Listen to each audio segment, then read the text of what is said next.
Welcome to the Killer Innovation Show, the longest continuously produced podcast in history. Each week, Phil McKinney brings you the insights and strategies to amplify your creativity and innovation skills. Here's your host, Phil McKinney. Welcome, innovation enthusiasts, to another episode of Killer Innovations. Today, we delve deep into a fascinating journey of transformation, the story of Calix.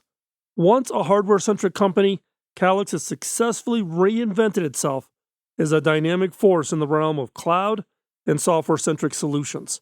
This paradigm shift was not a walk in the park. It was a product of 10 years of relentless dedication and a whopping $1 billion investment, and a key focus on enhancing the customer experience. In this episode, I had the privilege of hosting Ken Gralick, Senior Vice President of Sales at Calix, in the mobile studio during the recent SCTE Cable Tech Expo show. Ken shared eye-opening insights into Calix's continuous commitment to innovation and customer service optimization. We'll explore their Service Cloud and Ops Cloud solutions, game changers reshaping customer service with the power of data insights. We'll also discuss the Adrenaline Project, a testament to remote collaboration's power and its impact on hardware capabilities. And further, we'll delve into Calix's unique innovation strategy. Their approach is not limited to a specific customer or product, but revolves around a broader market need.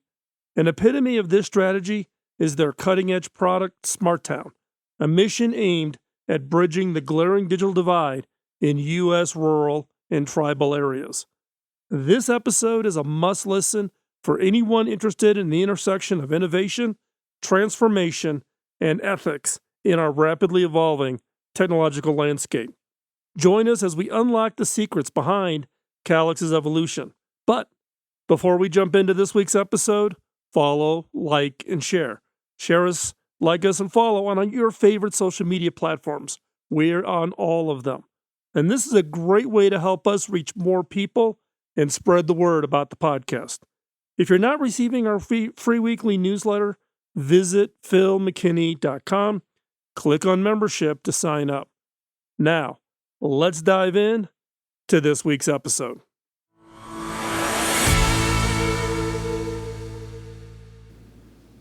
So Ken, here we are at SCTE Tech Expo in Denver. How's the show going for you? It's going great. It's been busy and there's lots of innovation going on in the space. We're definitely having a great time. So you guys have a booth here? Yeah, we do. We've Okay. got a nice booth and it's been packed shoulder to shoulder the whole time, which is awesome. I was talking to some people yesterday, some of the speakers, they were Cable Labs employees, and they were all excited because those sessions are jammed. In fact, I heard a rumor that the fire marshal was checking the rooms out because we were packed and standing room only, and the fire marshal was worried about room occupancies. So it's crazy. This show is just high energy. There's lots of energy out there. So talk a little about Calix. A lot of people, maybe my listeners, don't know who you are and what you guys do. Yep. So Calix is a company that's been around 24 years. We are a company that has made a transformation. We historically were a broadband hardware provider, but over the last decade, we've invested about $1 billion and we've transformed our business from hardware to cloud and software. And with that, we're really focusing on helping our customers operate their networks more efficiently, use automation, and now we're starting to do more managed services on top of that. So bringing along the idea of broadband is important. You got to have the best technology, but what you do with it and how you monetize it and what customer experience you enable is something we're really focused on. So what would be the most common use case of how, let's call it a cable operator, would use your services? So we work with a lot of cable operators.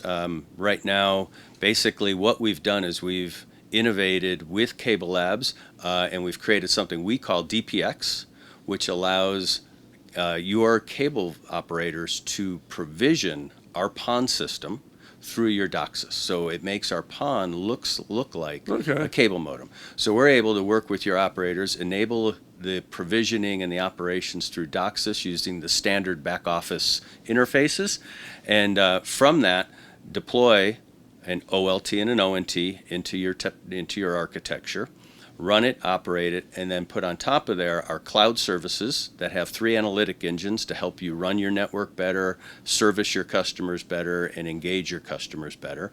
And then on top of that, we've got a series of managed services that we deploy to help the customers increase their ARPU. So we both help them increase the ARPU with the managed services, and then decrease the operating expense through the automation in the clouds. Oh, okay. Yeah, the challenge. Everything's going to software. Everything's right? going aside. The software's eating the world, right? Yeah. Who was it? Mark Andreessen Yep, said that yep. or whatever. Mark was on the board at HP when I was CTO. So, yeah, I used to hear that one all the You time. heard it, hit it more than once, yeah. Yeah, and HP's a very hardware-centric company. So Still. both of them, HP Inc. and HP Yep. Enterprise. Yeah, but software, particularly in the network, right? The work on software-defined networks has been going on for a decade. Yeah. Right. Yeah. And there's been AT&T did some early experiments in it, but then didn't really finish all that out. They kind of paused it to wait. Did a reset again, right? Yeah, well, all the big guys, big eyes, and they don't quite have the wallet they thought that they need to really make it real. Do you think, in the case of the networks, that software's ready for that? Do you think you could do something like those kinds of things at really big scale? Yeah, so it depends on where you're talking, right? Right. So what we do with our cloud is we're focused on the customer's experience. We aren't orchestrating the entirety of a large network. We're really focused on enabling the customer experience, which is from the central office where the OLT is, as well as the layer 2 and layer 3 routing, anything subscriber aware in the central office through the access network to the home, to the gateways, and then managing the applications in the home. So that's where we focus. And in that area, like I said, we started this journey in 2011, and we've invested over $1 billion in this foundation, in the platform, to create it. And it really, I'd say the platform really kind of had an inflection point in 2001, where it all kind of came together. 2021, where it all kind of came together and started bringing a lot more value to our customers. So it was a 10-year investment from 2011 to 2021 that it took us to get to that point.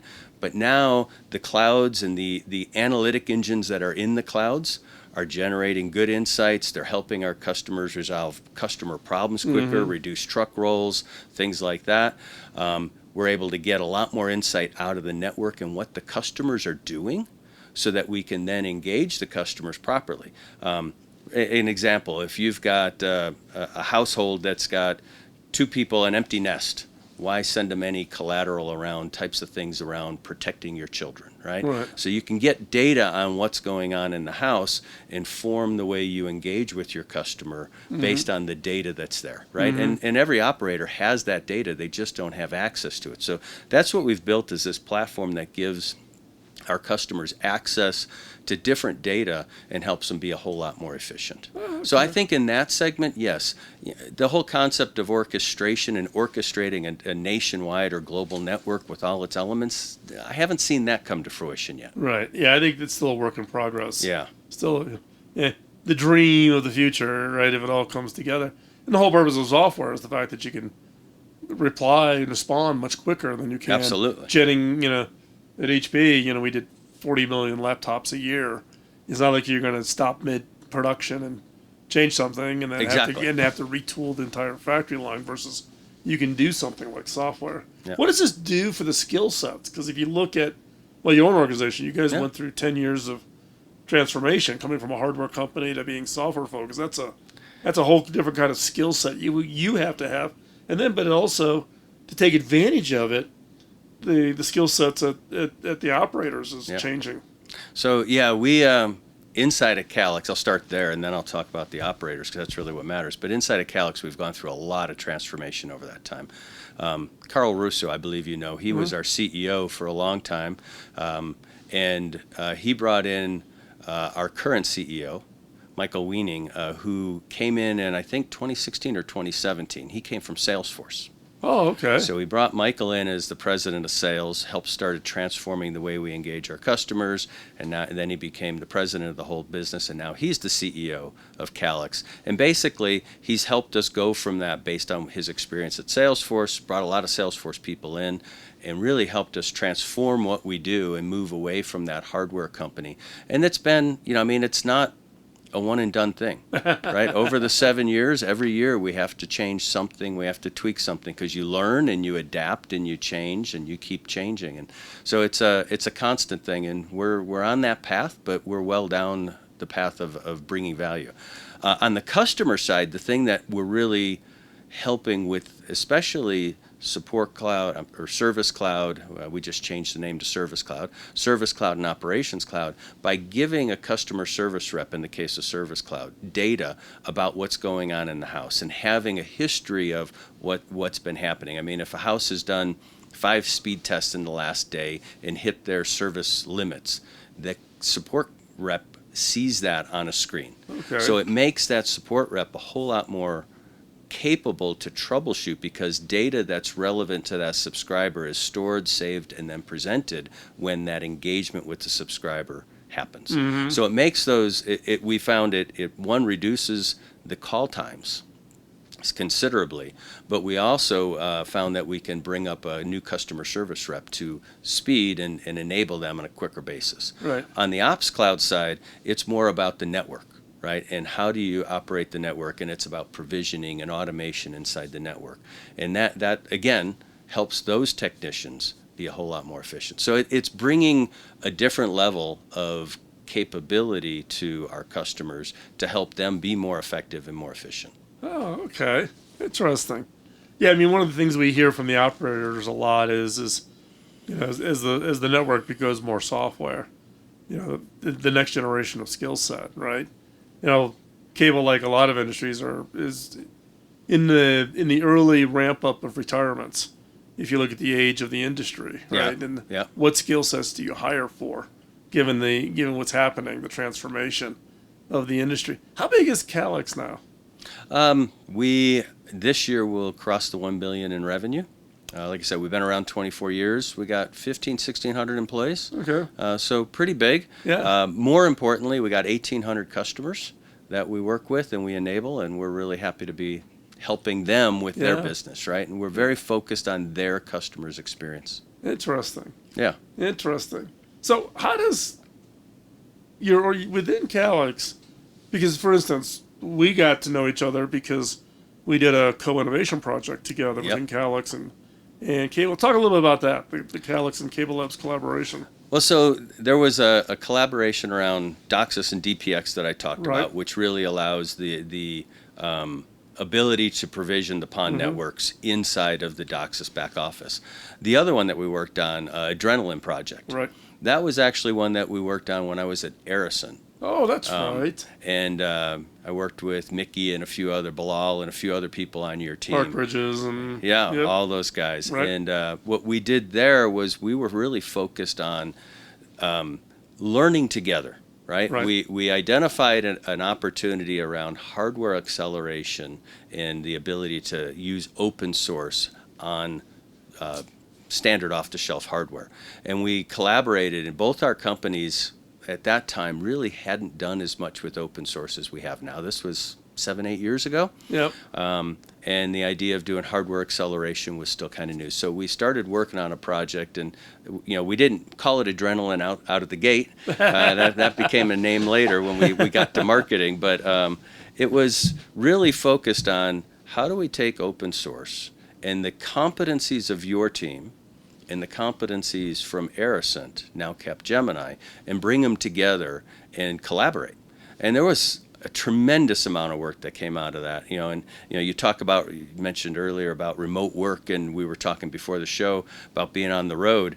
Back when we started this, and like I said, it was about 7 years ago, we had people in India wanting to collaborate with you guys in your labs, but they weren't actually in the labs. So we had to go through and figure out some of the remote technologies. How do you enable that true collaboration across not only outside the office, but across continents? And it was a very interesting first step in the experiment. And then over time, we really got into building the Adrenaline project out, which still today is an open source project, really accelerating the hardware capabilities. Yeah, it was again, like you said, it was an early attempt at hardware acceleration in the open source space on industry standards.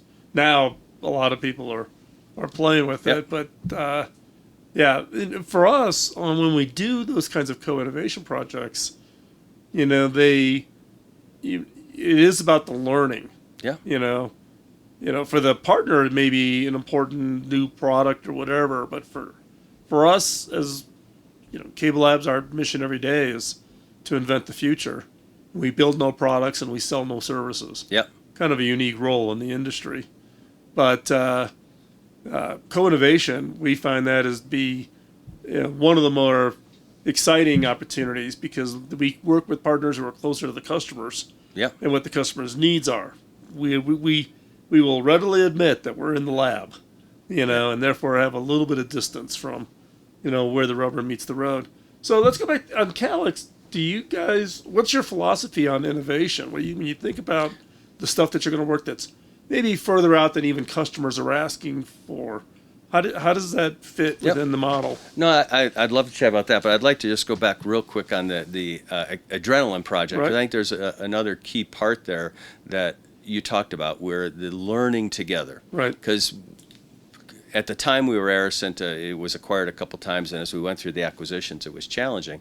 But during that time, what you talked about, which was learning, was exactly what we were striving for. Right. We had not done a whole lot, if anything, with open source before that. A little bit of dabbling here and there, but we did software services for our customers, and our customers were obviously moving to open source. So it became a really good project where we could collaborate and figure out how open source would work and how would we leverage it. It wasn't only the hardware acceleration, it was also a fundamental transformation toward open source that we were working inside of Aricent became Capgemini. So that was really interesting and really gave a much higher value than what you said of creating a specific product that we would sell. Right. It became a transformational effort and helped move the company forward around open source in a way that we had hoped, but we didn't know exactly how it would move there, right? And what path it would take.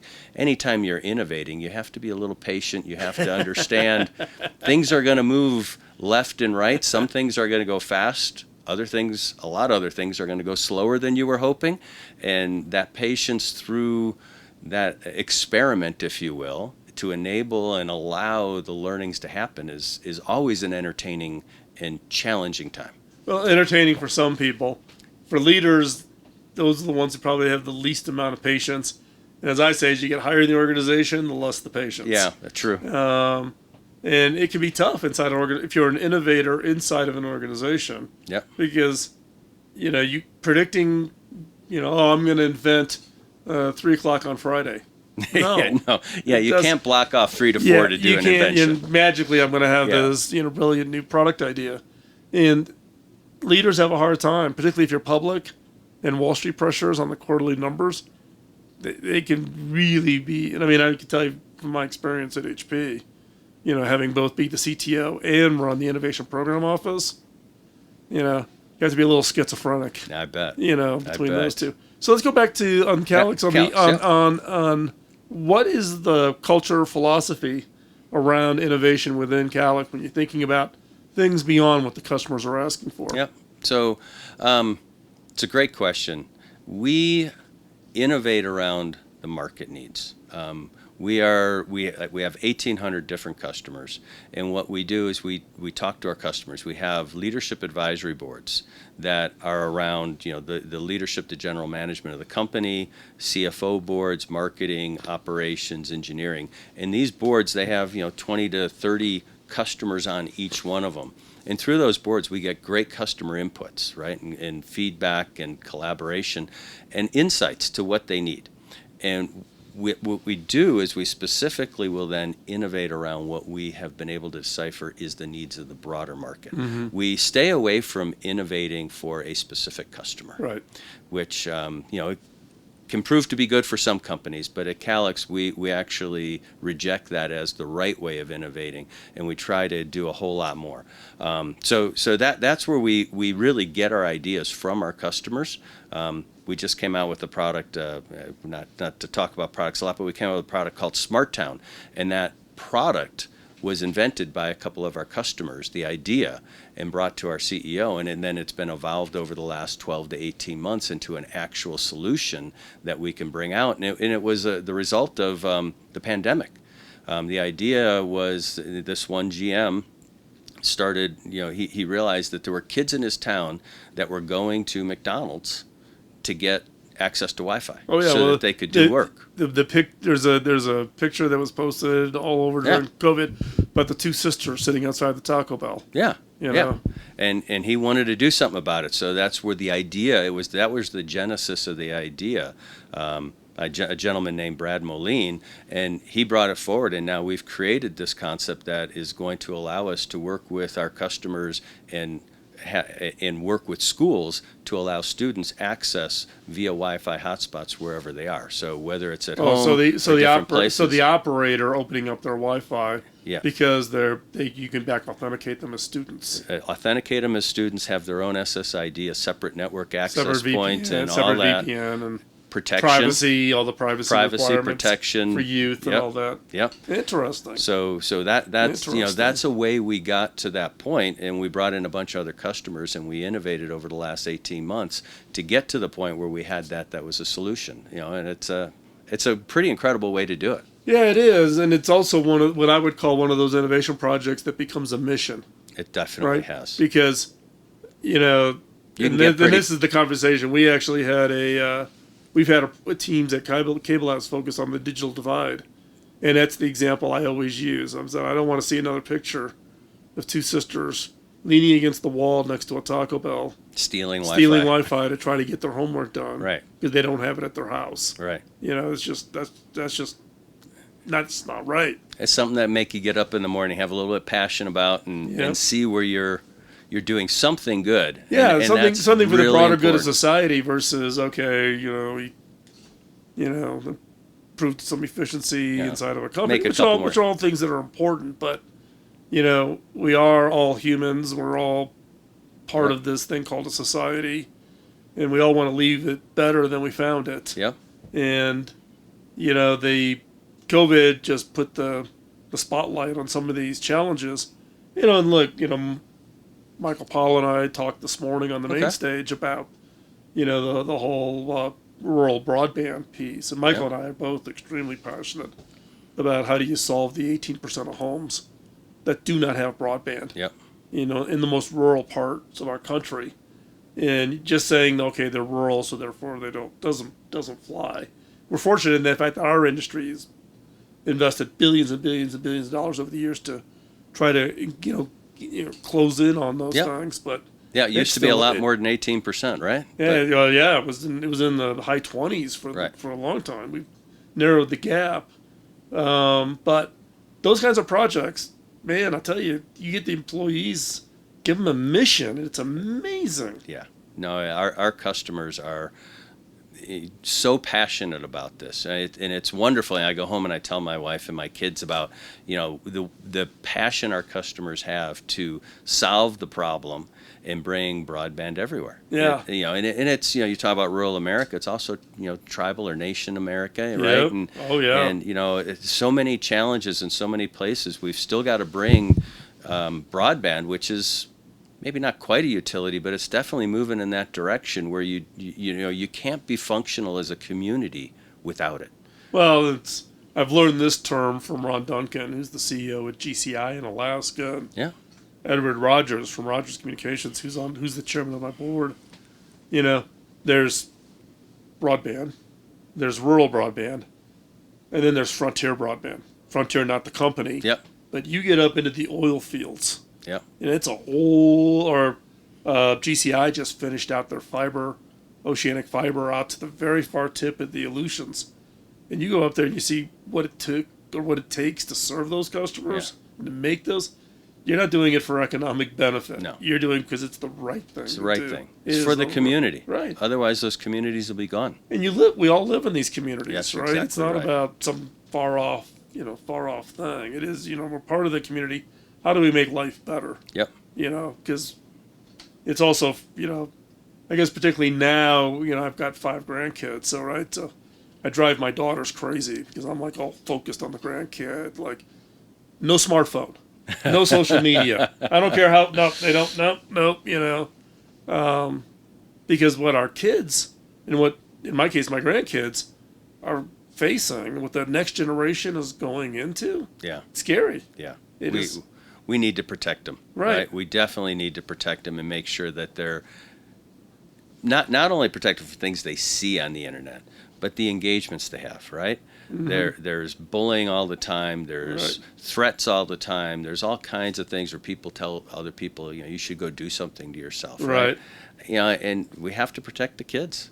It's it's part, and for our customers, that's a big part of their mission. They're doing a lot of that, and it's exciting, and it's motivating. Yeah, it is, and there's been some interesting experiments on some of the AI monitoring tools to try to catch those things. Try to put in human buffers into it. You can't hire enough people. No. With everything that is that's going on. So how do you embed intelligence into the network? How do we make the networks smarter?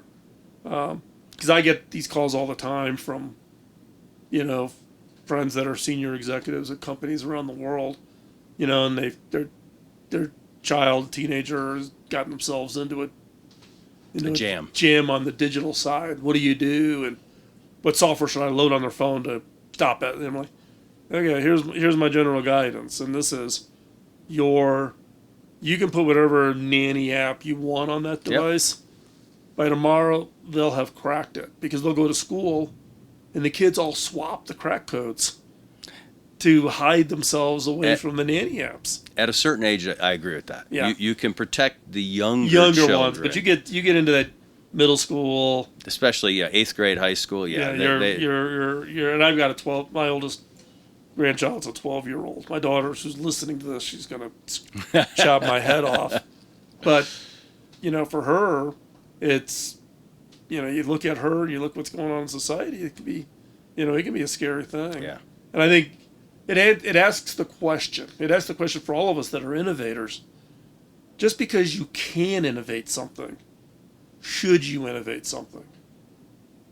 It's a great question. And I don't think some companies, organizations, teams, individuals ever consider that. Yeah. They think they can innovate. Look, did Mark Zuckerberg understand or think about the ramifications of social media? No. He didn't know it. But he didn't know it. Yeah. But now he's a father. Yeah. Start thinking differently. Yeah. Think about those unintended consequences. Right? Well, and all the debates around AI right now, right? I mean, Yep. Where we go, some people are calling for us to halt. I don't know how you stop it on the flip side, Phil. So how are your customers banging on you guys for AI work to be done as part of your solutions? I would say in general they're curious about AI. I wouldn't say that they're banging for solutions. They're interested to understand how it can help them. And we're putting some basic automation in, right? Where automated provisioning, automated recovery, things like that. Not AI yet. So we're exploring it. We've got some development or some research on it right now. But I wouldn't say customers are banging for it yet. They're interested. I'll tell you, the curiosity factor's through the roof. They're very interested. We've got an AI team at Cable Labs headed up by Dr. Bernardo Huberman. And I've known Bernardo for 20 years. He's a PhD applied physicist. I convinced him to leave Stanford to come to Cable Labs like 6 years ago. And we have a phenomenal team. And you just think about 6-7 years ago when we first started our AI work at Cable Labs, to the amount of phone calls and emails I get on a daily basis on this subject. Yeah. The fact that now it's so easily accessible by everybody and anybody. Yeah. In fact, today at lunch here at the show, I introduced a company that deals with identifying deepfakes.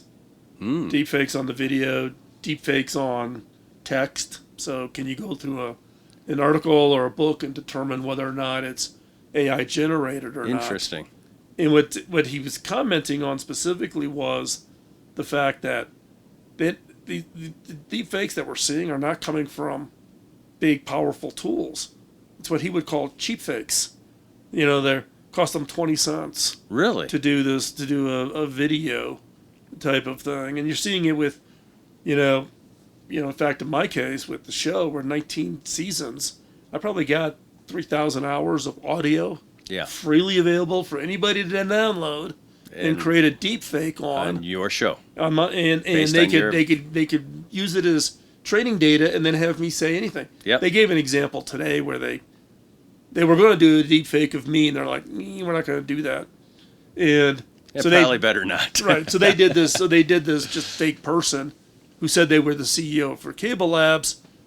Please, it's urgent. You need to get this $2 million wire transfer done as a voice call. And I leaned over to the person and I said, well, though it wouldn't work at Cable Labs. And they're like, why? I says, even though I'm the CEO, I'm unauthorized to do that. We've purposely have set that up because I get targeted. Yeah. I get every, phishing attempt known to man, and I have no login credentials. You get my ID, you get to the email and my calendar. You don't get the financial systems, HR systems, nothing. Yep. And what you find is you got to almost air gap your senior leaders away from all these systems because they're going to be the target. Yeah. And if they do get hacked, because some of these phishing examples are really, really good, they don't become your back door to get in. Yep. And it's crazy, all this stuff that is just absolutely going on. So as we wrap up, I got my one last question. Well, actually, I got two questions really quick. Good. I understand you're from Chicago. I am. I am from Chicago Are also. you really? Where at? I grew up on the northwest side near Harlem and Irving. Yeah, you're a Cubs guy. Is there any other team in Chicago? There's no other baseball team. My cap is probably back on my bed. I grew up 185th south of Halstead. So I'm a Southsider, deep Southsider. So I'm a Sox guy. Sox guy. Sorry Interesting enough, my brother was a Cubs guy. Yeah. My whole family's a Cubs family. So I grew up on Waveland Avenue, about 2 miles from Wrigley. Oh, my best friend lives in Wrigleyville. Yeah. And he's lived there his entire life. And we get this battle all the time. He ships me Cub stuff all the time. I'm going to remember that. Yeah. I'd like to ship you Cubs winning gear right now, but we aren't doing that so good. Yeah, the Sox Neither are the Cubs. The Sox aren't killing it either, right? Yeah. Last question is the question I like to ask people, just to kind of want to throw you off base a little bit, but also to think a little bit and also be something that kind of gets the audience thinking a little bit. What is it you're most curious about now, and why? No, that's a great question.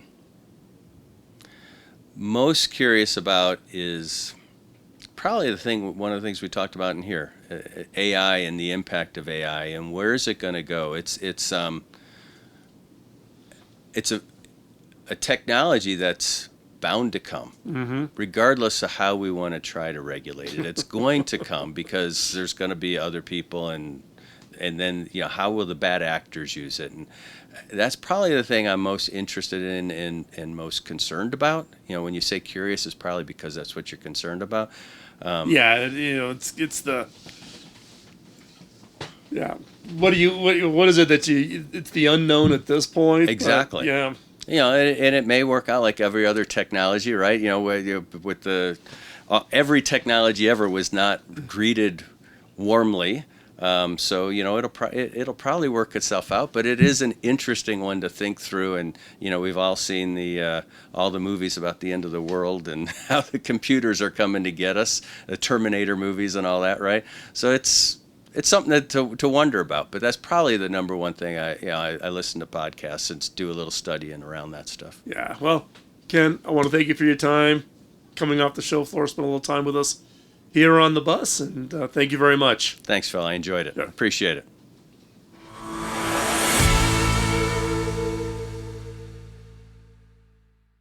And that's a wrap on this week's episode of Killer Innovations. I'm so glad you decided to join me on this expedition.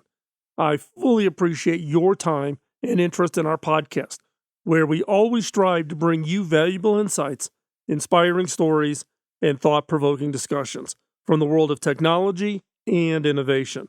But before we sign off, we'd like to request your support in spreading the word about our podcast.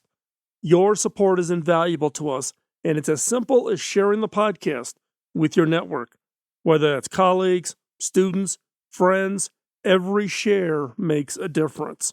You can share a favorite episode on social media or recommend us in your professional circles. Every share, like, and comment helps us grow our community and reach more innovation enthusiasts just like you. Remember, innovation is not a solitary pursuit. It is a team sport. It thrives in collaborative environments, which is what we're trying to build here, a community of passionate individuals who believe in the transformative power of innovation. If you've enjoyed today's episode and find our content helpful, please consider us leaving a review on your favorite podcast platform. Your feedback not only helps us improve our content, but it also helps other listeners discover it. And don't forget to sign up for the weekly newsletter if you haven't already. By doing this, you'll receive a regular dose of innovation-related insights, recommendations, and exclusive content right to your inbox. Visit philmckinney.com and click on membership. And again, thank you for taking the time to listen to Killer Innovations. We are incredibly grateful for your support, and we can't wait to bring you more exciting content in the next episode. Until then, keep innovating, and remember, at the end of the day, it's all about sharing, learning, and growing together. Stay tuned and let that innovative spirit change the world. Bye-bye. Podcasting nonstop since 2005, this has been the Killer Innovation Show on the Innovators Network.